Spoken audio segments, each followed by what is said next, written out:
você e um marido melhor, um patrão melhor, uma patroa melhor, uma mulher melhor. Não é isso a transformação. A transformação da palavra é você ser mais semelhante a Jesus, mais próximo a Jesus. Porque se você sendo assim, e tudo isso você vai ter, isso é consequência. Tudo isso você vai ser. Todas as coisas acompanharão. No dia lá no versículo, buscar em primeiro lugar o reino de Deus e a sua justiça, e as demais coisas vos serão acrescentadas. O que é demais, irmão? É tudo, resto. É tudo. É por isso que nós temos que saber buscar Jesus e onde buscar. É isso que eu quero. Vou tentar aqui esclarecer da forma mais abrangente possível. Irmãos, nós não conhecemos Jesus fisicamente, então nós não podemos saber da personalidade de Jesus, mas o caráter está aqui, ó. E nesse caráter nós vamos ter que procurar a ser mais próximo dele, igual a ele, mas não vamos ser nunca, não é? Mas na nova aliança, olha só comigo, veja bem, o Senhor disse assim: homem nascido de mulher não tem nenhum maior que João Batista. João Batista é aquele que veio abrir o caminho do Senhor. Mas qualquer um da nova aliança, somos nós aqui, é maior que João. Olha só que maravilha. É maior que João, nós. Porque nós estamos na era da aliança, na era da graça. Isso, irmão, é o momento mais bonito do mundo, mais perfeito, porque a salvação, só em crer em Jesus você será salvo, sem pagar preço algum. Isso é uma maravilha. Lá no Velho Testamento tu tinha que sacrificar um animal, tu tinha que cumprir os mandamentos, tinha que fazer tudo isso. Mas hoje não. Hoje não tem que fazer isso. Todas essas coisas ficaram para trás. Aí você pensa e diz assim: mas irmão Esaú, devemos dar essa importância a esses utensílios lá do tabernáculo? Não, irmão, não devemos dar, porque se você fizer isso, você vai fazer que nem os Gálatas, depois de conhecer, estar caindo da graça para a lei novamente. Lá nos Gálatas, aqui na frente, já estou dando adiantada, os Gálatas, eles fizeram isso. É um mecanismo isso aí. Mas lá na frente a gente vai encontrar isso aí. Glória a Deus. Irmão, o homem viverá da fé. Pela fé. É isso que a Bíblia diz. O homem viverá da fé. Nada você faz se não tiver fé. Eu costumo dizer que você não precisa crescer a fé, não. Eu quero uma fé muito grande. Não precisa não. O Senhor diz: se tiveres fé do grão de mostarda, dirás a esse monte, transporta-te para o meio do mar. Então a fé não precisa ser grande, você precisa estar colocando a fé no lugar certo. É isso que você precisa. Você colocar a fé no lugar errado, ela não produz efeito nenhum. Tem uma historinha que eu conto quando eu falo nessa passagem, que é assim: tinha uma pessoa procurando debaixo do lampião da rua aí, procurando um anel que caiu do dedo, não sei o quê. Aí a pessoa perguntou para ele: o que ele está fazendo? Estou procurando meu anel. E tu perdeu aqui? Se não, eu perdi ele no escuro, mas aqui está claro, eu vou procurar aqui. Vai achar? Não vai achar. Não é? Assim é a fé. Se a fé estiver no lugar errado, não produz efeito nenhum. Aí a pessoa da hora diz assim: Senhor, tu estás, Senhor. Eu estou te buscando há tanto tempo, estou te pedindo, Senhor. E nada acontece. Porque tua fé está no lugar errado, irmão. Tua fé tem que estar em Jesus. Ele é o nosso Redentor, o nosso Criador, o nosso Remidor. Ele é tudo para nós. É Jesus em primeiro lugar. E ele diz assim: eu sou o caminho, a verdade e a vida. Ninguém vai ao Pai senão por mim. Ele mesmo disse isso. Então nós não podemos achar que nós vamos chegar a Deus sem Jesus. Quem chegou a Deus sem Jesus é Adão. Todo dia falava com Deus. todo dia. Mas Jesus já estava desde o princípio. Lá em João diz assim: no princípio era o Verbo, e o Verbo estava com Deus, e o Verbo era Deus. Todas as coisas ele fez, e nada do que foi feito sem ele se faria. Então o Senhor, tem uma situação aqui que a gente fala, né? E fala errado. Olha só, quem criou o mundo? Valeu me essa pergunta. Ninguém responde? A gente responde Deus, né? Foi Jesus, irmão. Jesus. Veja em João aqui. Veja João rapidinho aqui.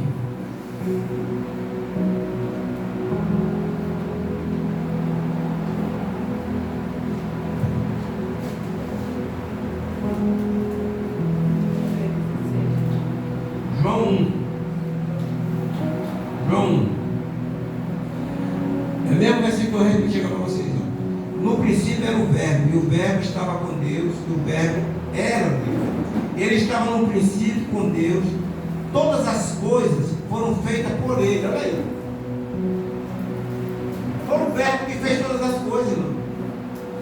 Deus se retirava, e no final do dia, como ele fazia lá em Adão, ele voltava. E ele se agradava das coisas que Jesus fez. É isso que diz a palavra. Ele se agradava. Porque se Deus tivesse feito isso, olha só como ficaria uma coisa mais incoerência. Jesus tivesse feito, aí dizer, poxa, eu fiz uma coisa, ele estava se exaltando. Eu fiz uma coisa muito bacana, eu gostei. Mas não foi ele que fez, foi o filho. Aí ele chegava lá e se agradava. Dizia, muito bom. Não é verdade? Vocês concordam comigo? Ou não? Jesus fez todas as coisas. E quando ele veio, se fez carne, ele não se exaltou em momento algum. Ele se humilhou, né? Se desfez de toda a sua majestade. Não, se fosse um de nós, ele dizia, eu sou bom. Nós, ser humano, chegaríamos até aos pés aí. Mas Jesus não, Jesus veio. Tinha feito, ele nunca falou para ninguém que ele fez as coisas. Nunca falou. Aquilo ficou guardado com ele, e João pegou isso. Mas vamos lá, não se perde aqui. O primeiro livro é o livro de João, irmão. Esse que nós estamos colocando aqui. O primeiro livro que nós devemos ler na Bíblia é o livro de João. Por quê, irmãos? Porque João revela Jesus. É por isso. Nós somos da nova aliança, nós precisamos conhecer Jesus. Então João revela Jesus. Tem que ler o primeiro livro de João, né? João diz, ele dizia assim: esse é o pão que desceu do céu, né? Esse é o pão da vida, não é? Tudo isso ele revela para nós. E os outros evangelhos, a diferença, irmão, os outros três evangelhos, é que ele não fala de Jesus, ele fala do ministério de Jesus, dos milagres, a multiplicação dos pães, das curas, sabe? Os outros evangelhos é isso que eles falam. Mas João não, João é diferenciado. João fala de Jesus. Se tu quer aprender sobre Jesus, lê João, primeira coisa. Amém? Glória a Deus.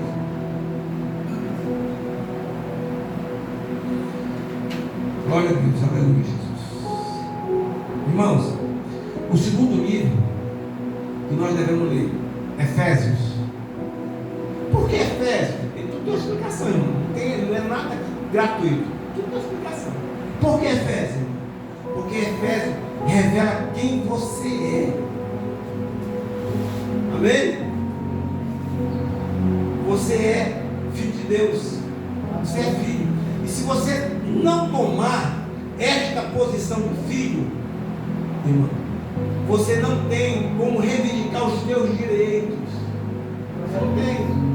O filho chega com o pai, está ali o Marquinhos, casal ali abençoado, maravilhoso.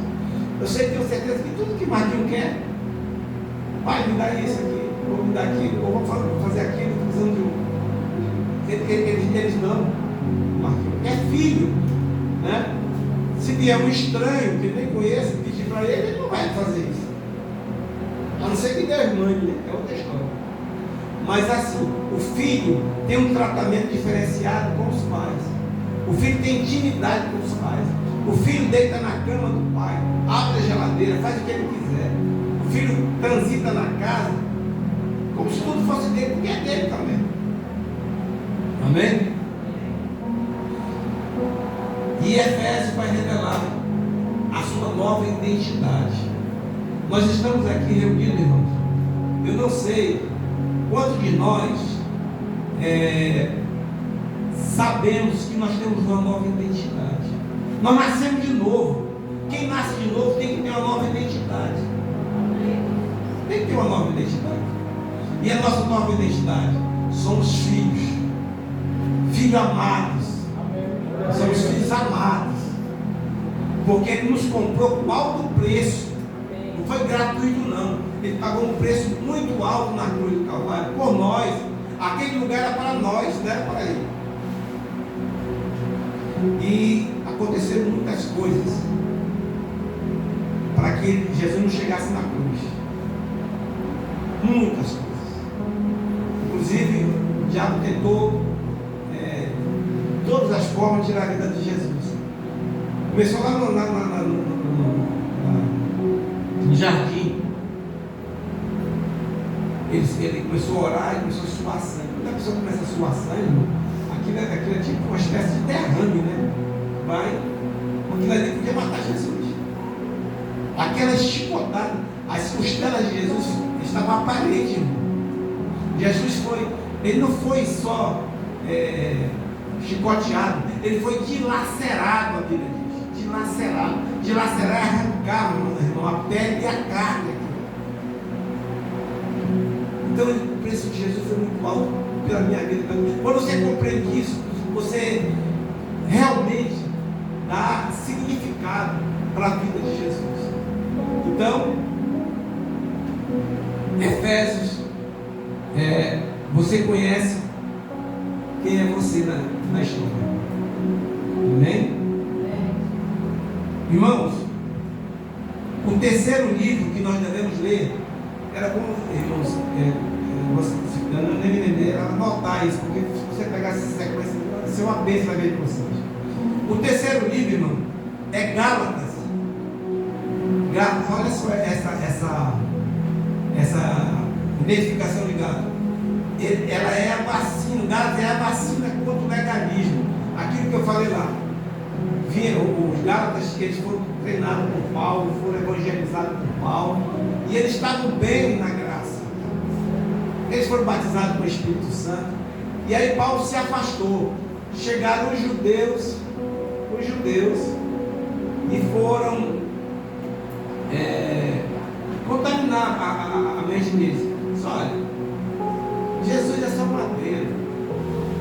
Para você ser salvo, você tem que cumprir a lei de Moisés. Você tem que sacrificar. Você tem que guardar o sábado. Você tem que circuncidar. Então, eles confundiram os Gálatas. Aí Paulo volta lá e diz assim: vocês estavam na graça, vocês caíram para a lei. A graça é superior à lei, irmão, porque Jesus é superior a todas as coisas que vieram antes dele. Tudo. Jesus é superior. Não há nada que possa produzir algo na nossa vida senão Jesus. Nós temos aí os judeus que permanecem lá com os mesmos costumes, mesmas coisas, entendeu? Mas é eles. E eles têm uma diferenciação de nós. Eles têm uma promessa de Deus que 144 mil vão pregar para eles e tal, aquela coisa toda. Mas nós não. Nós somos gentios, éramos gentios. E nós somos acolhidos pelo Senhor. E abraçamos a graça do Senhor, que nos deu, sem merecermos, a nossa salvação de todas as coisas. Irmão, tetelestai, tudo está consumado. Está consumado. O inimigo vencido já. O inimigo está vencido na nossa vida. Nisso, nós temos que ter convicção nisso. Quando nós temos o nosso conhecimento de que nós somos filhos, de que com o filho ninguém mexe, porque o pai se dói, aí nós vivemos uma vida sem medo, sem receio de nada, porque nós temos um pai. Na rua, eu tinha criança, né? A pessoa bate, eu vou chamar meu pai, né? Nós vamos fazer a mesma coisa hoje. Ah, tu quer? Peraí que eu vou falar com o papai. Aí vai lá a hora e Deus resolve. Amém? Você tem que ter essa convicção. Você tem um pai que é todo poderoso, que domina todas as coisas na terra, no céu e embaixo da terra. Todo o poder foi dado a ele. Todo o poder. Glória a Deus. Irmão, o quarto livro é Colossenses. Ele é irmãozinho do Gálatas, tá? Só que ele combate o legalismo pelo gnosticismo e pela, deixa eu ver se eu acho que eu me perdi aqui, legalismo, judaísmo,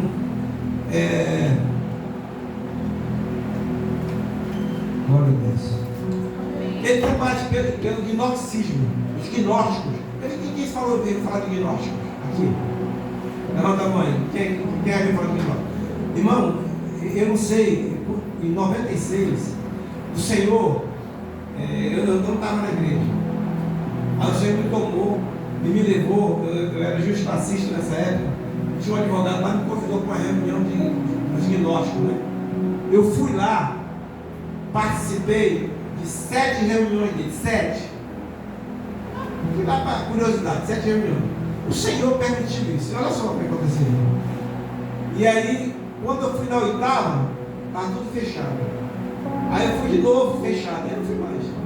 O Senhor permitiu 7 vezes eu ir lá. E o que é que eles falam, os gnósticos? Os gnósticos falam o seguinte, que eles têm um conhecimento que é só deles. E para acessá-lo, tem que se juntar a eles. Os gnósticos não são de agora, irmão, estão diante de Jesus já. É uma coisa muito antiga.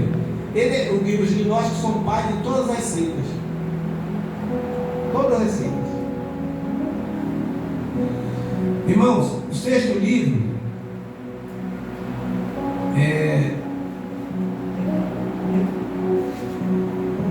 o 5º livro, né? Eu passei do 4º, é o 5º agora, né? O 5º livro, irmão, é Romanos. Romanos é um tratado teológico.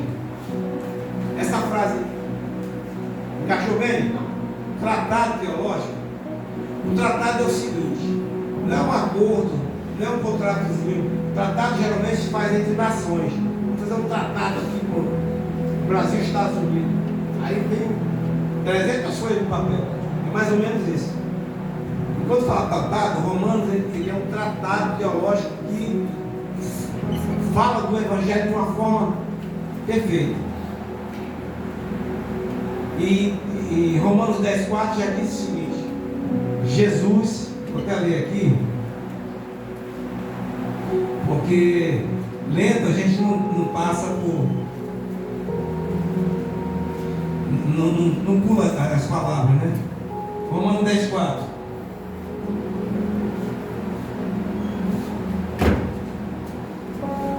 Diz o seguinte: olha o que diz aqui.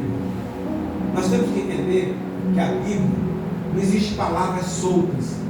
Todas as palavras têm um significado e produzem efeitos. Amém? Amém. Diz o seguinte, Romanos 10,4: porque o fim da lei é Cristo, para a justiça de todo aquele que crê. Crê em quem? Em Jesus. Então, irmão, o fim da lei é Cristo. A lei foi dada por um período para que eles pudessem se organizar. Eles eram escravos, 400 anos, não sabiam de nada, mas estava tudo certo.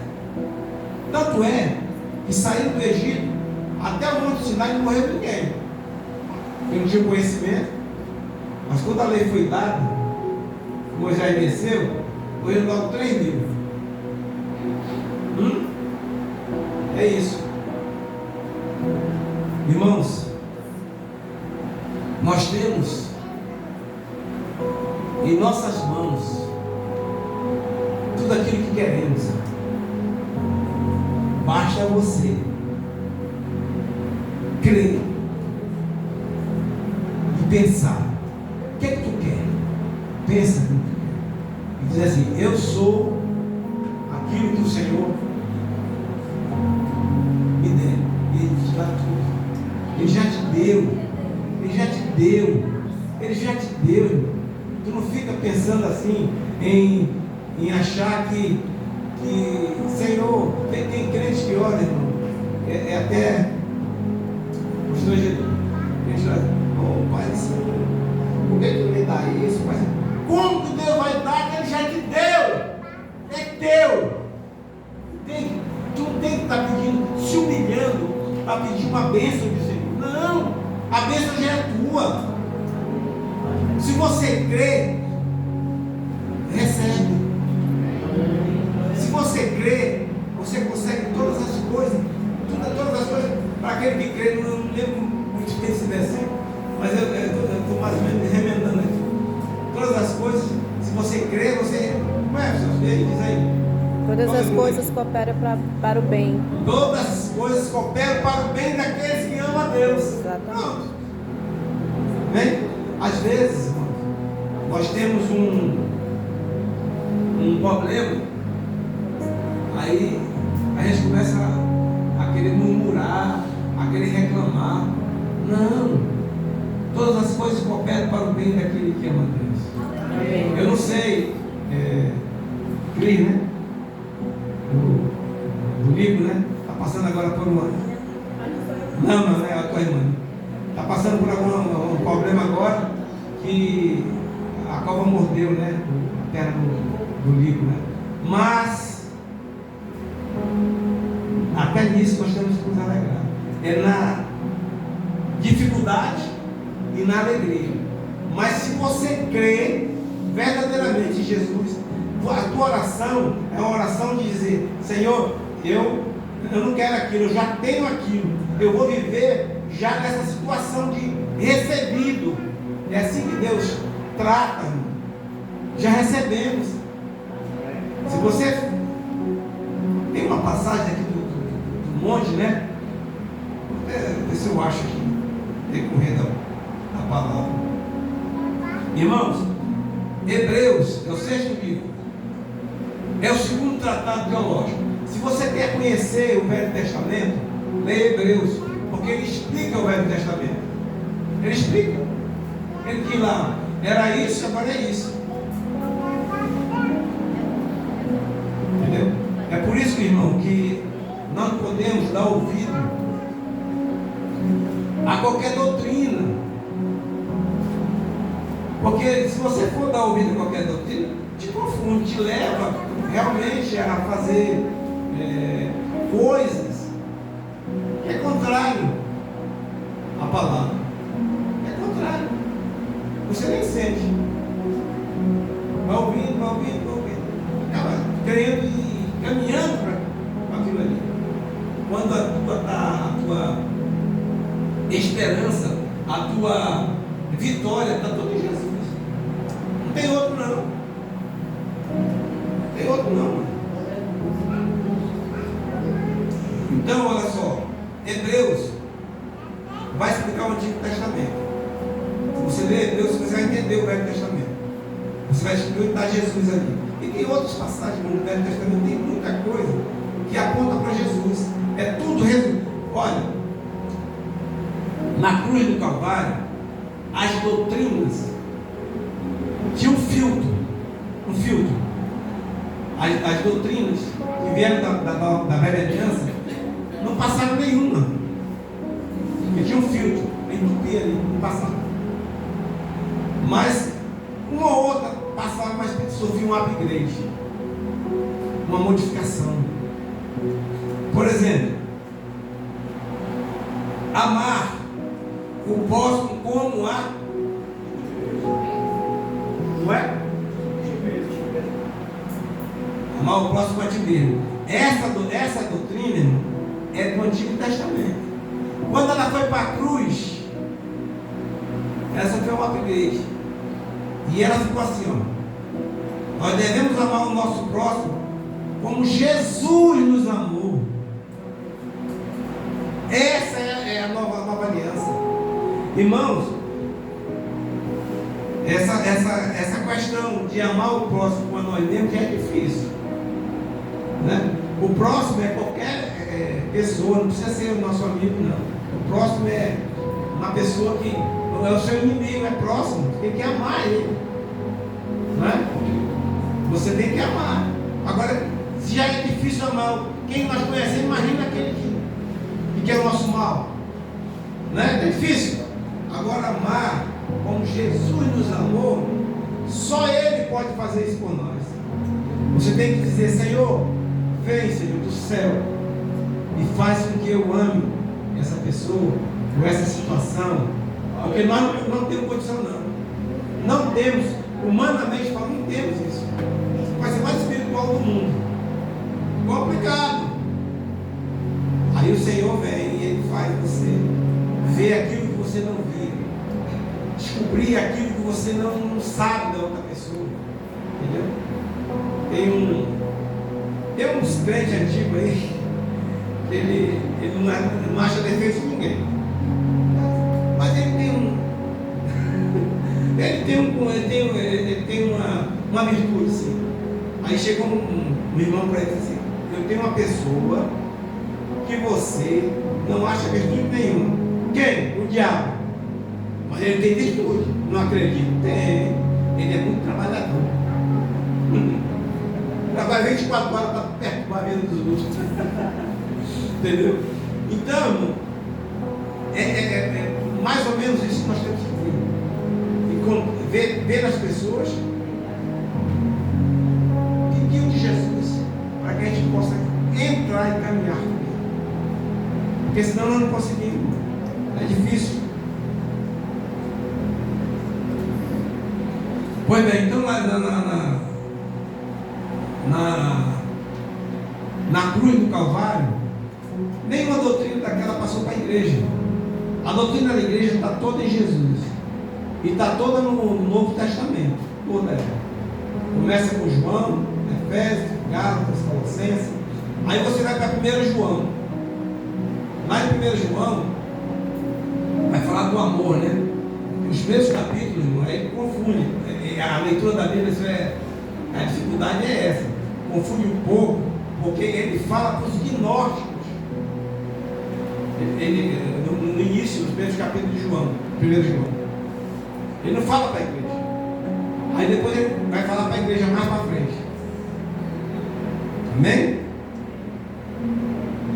Glória a Deus. Eu creio que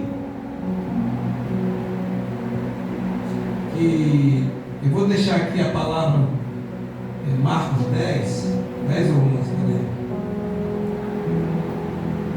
para a igreja. Marcos 10, não, é 11, 22. 11, 22.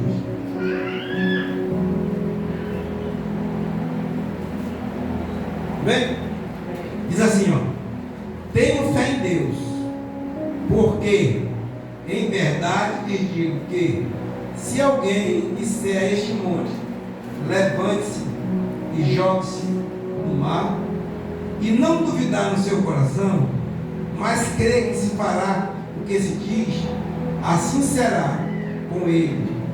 Por isso digo a vocês, que tudo o que pedirdes em oração, creiam que já receberam. Olha só, tudo que pedir em oração, creiam que já receberam. Nós temos que viver como se recebido está. Dá para entender, irmão?